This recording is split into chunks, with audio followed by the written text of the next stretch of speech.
Everyone has heard about slavery. However, director Steve McQueen brings slavery into a whole new light.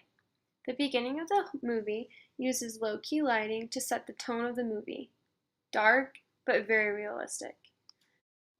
Solomon is played by Chiwetel Ejiofor, whose expressions bring the movie to life. Only a freed man, Solomon is kidnapped and sold into slavery.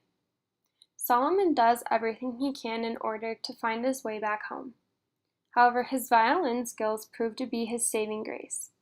At his second plantation, he meets Patsy, who is played by Lupita Nyong'o. Lupita Nyong'o lives up to this role through her facial expressions and over-dramatic gestures. She makes the viewer feel as if she was a slave in real life. I went to Master Shaw's plantation. You admit it? Yes, freely. And you know why? I got this from Mrs. Shaw. Mrs. Epps won't even grab me no soap to clean with. I stink so much I make myself gag.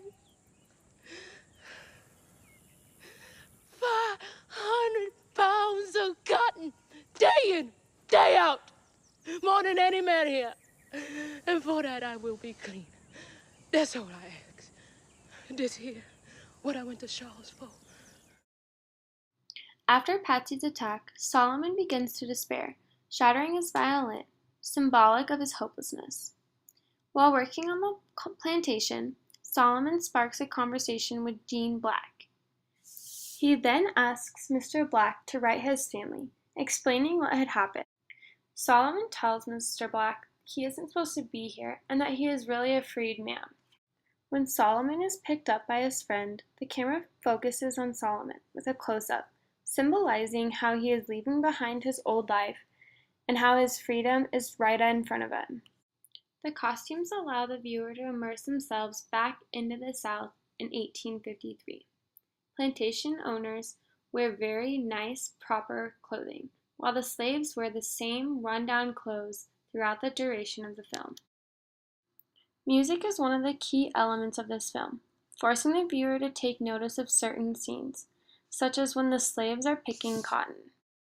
Throughout 12 Years a Slave, Steve McQueen successfully exploits the parts of slavery that people today still turn their heads away from.